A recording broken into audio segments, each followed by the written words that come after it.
the noise, got the welder going. We're gonna show you how I put these posts up all by myself. Or if you only got one person. These are 12 foot tall, 4x4, 11 gauge, you know, not super heavy wall, but heavy. I've already got my marks where it's centered on that plate, and then I just gotta flush it up with the edge. But let's get this one up there and tack. Go from there.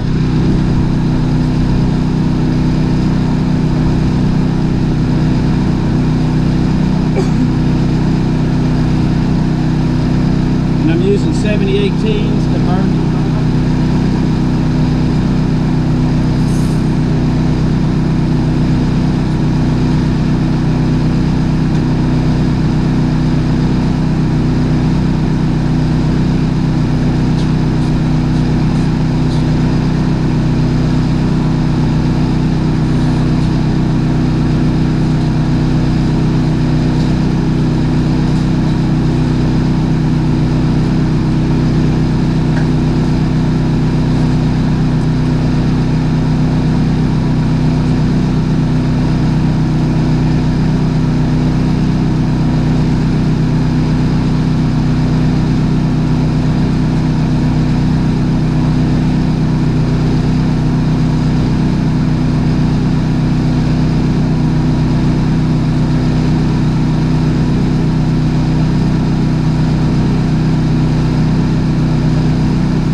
you go, guys. That's how it's done. It can be done. It sucks.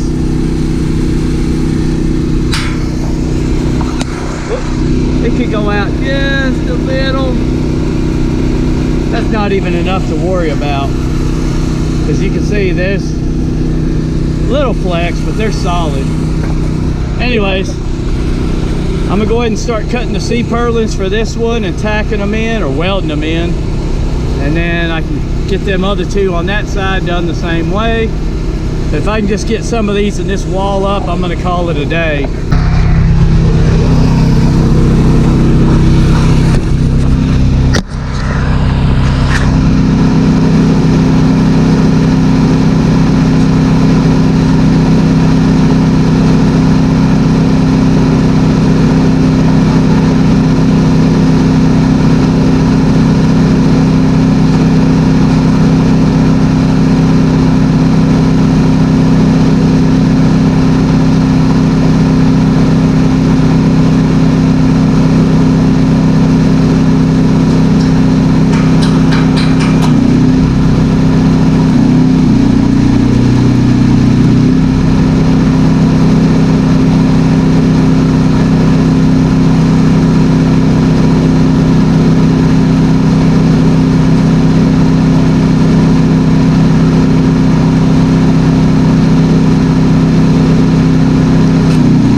There'll be a 4 foot is right in the center.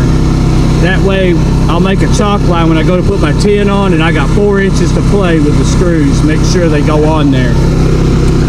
The bottom, there'll be a piece of 2x4 base angle that'll anchor to the concrete and then come up 4 inches, and that'll give me that 4 inches also. And then another 4 foot up, I'll have another purlin, and then at the top there'll be a 3 purlin and a base angle all the way around on all the walls. Confusing. Anyways, and I'm out of gas. Come on. Yeah, it's fixing to die. Anyways, I got this piece cut to go down there, and then I'll drag another piece of purlin up and cut it for this, and then I can run a brace down. Alright guys, so I was able to get all 8 of the sidewall posts up. I've got the purlins on, well, 1 run. And like I said, this will have a base angle at the bottom. That'll basically be the first purlin. This will be the second. There'll be another one 4 foot up from that, and then a top one. This post, those 2 and that one are going to be a little taller. Those will be a little taller than the corners. These 2 will be a little taller than them to make up for the peak. Same thing on the back wall. Only there's 4 in this front wall and the corners, and there's only 2 in the back wall and the corners. But I was able to get this wall done too, and this stuff ain't going anywhere. I mean, I don't care how much wind we get, it ain't coming off. Now, tornado might snap them off the plates, but as of right now, that's a dang good start compared to what I had. You can tell my daughter's been out here playing. Got one little scooter there and another little scooter over there. But I'll have to go get some more posts for these 4 and those 2. 6 posts. I need to get probably 24 footers. I'll have some waste, but I can weld them together and use them on other stuff. And then I've got the 8-inch C-purlin that I'm going to use to make the trusses for the roof. But I've got to get all these walls in. I've got to get them drug out of here before I put one wall or the other on, or I won't be able to get them out. And those are for another little building I'm putting together, just probably to sell. Anyhow, so there we go guys. I'm very relieved and very happy with what progress I've got done. It's nice to see a start on this thing after waiting so long for the concrete, and then even after the concrete was up, I had to wait even longer before I had the material bought. Then once I got the material, I had to wait even longer to get the time to do it. So getting this done was a huge accomplishment for me, but with all the work I've got coming up, if it ever dries up, I'm going to be super busy, and I need to be, because I've got to start making some more money. I've been out of work with the weather. When it's muddy, I can't work. So anywho, got the machine loaded up for tomorrow's job. Hopefully it's dry enough to get out there and do that. And I think Tuesday we're supposed to be getting some more rain, so if I got one chance to do the job with a skid steer, it's going to be tomorrow. After tomorrow, who knows when I'll be able to go back out there. But I'm ready to get more work done on this. And I could actually get up on the ladder and probably go ahead and put the second run of purlin, and that'll be that much out of the way. But before I get too carried away, I need to get these 2 sidewalls tied together before they do start getting kind of wonky. But hope you guys enjoyed the video. I apologize for not putting out any content lately, but y'all know how it is. Gotta work. So with that being said, go check out my other videos, guys. I got plenty on the channel to keep y'all busy till I can put out some more content, and we will see y'all on the next one. Later.